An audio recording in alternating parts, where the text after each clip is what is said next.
هي العصبية حاجة وحشة؟ لا، دي وحشة جدا قوي. الغريب بقى في الموضوع ان لما باجي اتكلم مع ناس معينة كي يقولي اصلا انا عصبي، كأن عصبي دي بقت صفة فينا. يعني بقى في واحد عصبي وواحد مش عصبي، بس الحقيقة مش كده. حقيقة انه عصبي يعني ده جرس انذار ان انا عندي مشكلة، حاجة جوايا لمبة نورت انه انا في مشكلة محتاج اشتغل عليها، مش ان انا شخص عصبي. فاهم حاجة؟ مرة كده كنت ماشية بالعربية وواحد راح قاطع عليا، اتنرفزت اتوترت ويومي باظ.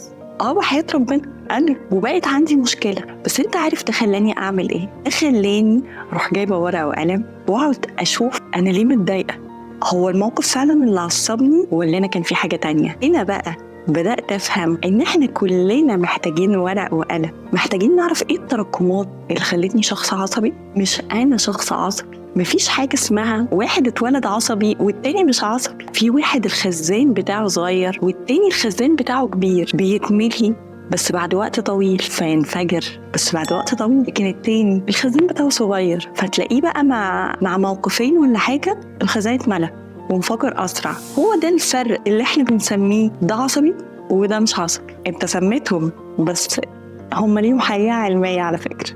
فاهم حاجة؟ طيب انت كده فهمت ايه الفرق بين العصبي ومش عصبي. بس انت عارف بقى انه في حاجة بتحصل كده ممكن تعصبك وممكن تملى الخزان بتاعك بسرعة من غير مشاكل ومن غير ضغوطات حواليك ومن غير حاجات تقلقك وتوترك بجد. أنا مش جاية أقلقك. هو اللي بيحصل إنه أحياناً جلد الذات وتكرار الأفكار اللي بيحصل لنا بالليل، الحاجات دي بتملى الخزان بتاعنا بسرعة، فنصحى مجهدين ومتوترين لأن إحنا قعدنا نفكر في الماضي ونفكر في المستقبل ومضغوطين من اللي حاصل. إحنا متكركبين حرفيا. مخك بقى ما بيفهمش ده، بيبقى عنده أدراج، فالمفروض كل فكرة في درج، فأنت رحت مخرج كل اللي في دراج حاطته جوه، وتيجي تنزل يحصل موقف قد كده، والله قد كده ما بهرجش، فيعصبك ويوترك فتحس إنك شخص عصبي. بس الحقيقة هنا إنه الكركبة هي اللي وترتك. بنلم الأوضة ونحط الحاجة في دراجها ونظبط الدنيا عشان ما نحسش الإحساس ده. فاهم حاجة؟ اللي بيحصل هنا إننا كل ما بنكاتش أفكارنا بسرعة، كل ما بنعرف إيه اللي خلينا نفكر طب لأ وأنا هقفل الفكرة الفلانية وأقفل الدرج الفلاني وأحط الأفكار مكانها، تبدأ تهدى مع نفسك شوية. طب أنا بعمل ده إزاي؟ ما أنا جاية أقول لك تعمله إزاي، دوري هنا أقول لك تعمله إزاي. طيب أنا هقول لك بقى شوية حلول حلوة كده. آخر حل أكتر حاجة هتعجبك، أنا واثقة. أول حل معاك إنك تمسك كده ورقة وقلم وتكتب أنا مضايقني كذا وتعبان من كذا وزهقان من كذا وعندي كذا وكذا وكذا وكذا. هنسيب الورقة؟ لا، نقراها تاني، نتفرج كده على الولولة اللي احنا ولولناها مع بعض، كله أي هري ما فيهاش حاجة حقيقية. صح؟ هو ايه الهبل اللي أنا كاتبه ده؟ تحاول بقى تقفل الفكرة، تحطها في الدرج بتاعها، ومخك يقول يعني ده ما كانش حقيقي، يعني ده أشيله بالظبط كده. هو ده اللي احنا عايزين نعمله مع عقلنا، نقول له ايه اللي حقيقي وايه اللي مش حقيقي. نمسك الورقة نقطعها او نحرقها. تعرف ان ده بيملاك من جوه، بيخليك يا تحس ان وانه انا فرغت كل اللي حواليا والافكار دي خلاص دي ماتت. هنا بقى مخك بيبدأ يستريح، يبدأ يحس انه انا فتحت الادراج دي على الفاضي. هنا تبدأ انت تنظم مخك من جوه. يعني الخزان بتاعي ما يتمليش بسرعة، ابقى انا هادي لان انا الخزان بتاعي عندي فيه مساحة جوه.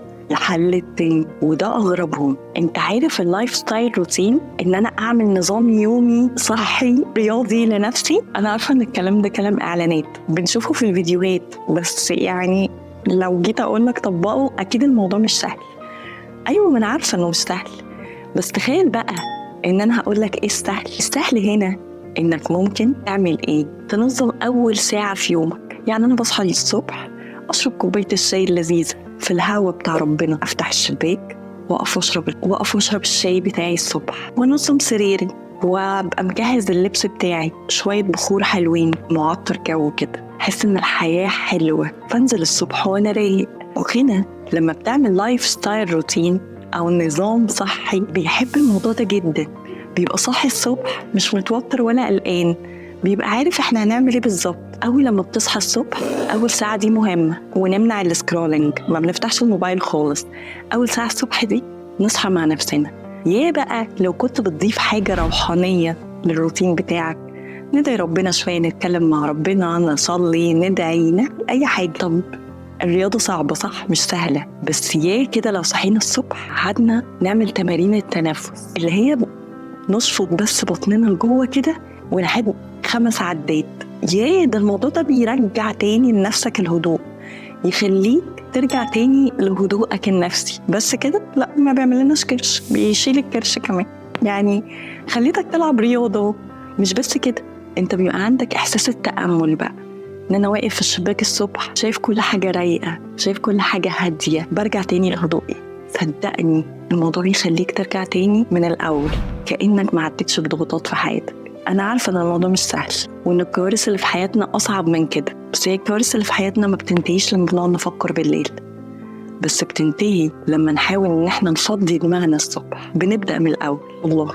طيب هقولك على حاجة تانية كمان، البنزين الغلط اللي احنا بنحطه في الخزان بتاعنا. يعني ايه البنزين الغلط؟ البنزين المخلوط ده اللي هو نصحى بالليل ناكل في أي وقت ناكل، وعايشين كده بهرجلة، وناكل أكل مش صحي، وما نلعبش رياضة، وما ناخدش بالنا من صحتنا. انت عارف ان كل ده بيوترك؟ أيوة، أنا مش بس بقى بعلمك تحافظ على نفسك وجسمك من جوه، لا، جسمك بيخرج الرسائل دي لبره، فأنا بعلمك تحافظ على جسمك من بره ومن جوه. ساعتها هيبقى جسمك رياضي، وهتبقى هادي ولطيف، وعندك لايف ستايل حلوة وناجح كمان. كل اللي أنا قلته لك ده هيرجعك هدوءك، هيرجع لك اتزانك النفسي وإحساسك بنفسك، وإحساسك إن كل حاجة حواليك حلوة قوي ومنظمة. أنا بس عايزة أقول لك على حاجة كمان، لازم ما تمشيش في حياتك بسرعة، تقومش تجري بسرعة، تقومش مستعجل، مفيش حاجة هتفوتك. بالراحة قوي على نفسك، وخلي بالك من نفسك، خلي بالك من الحاجات اللي في حياتك، ما تمشيهاش كده. ولو ما تعرفنيش، أنا كوتش مديحة بالمناسبة، عشان تشوفني تاني محتاج تعملي فولو وشير بقى كمان بالمرة. وبس كده، باي باي.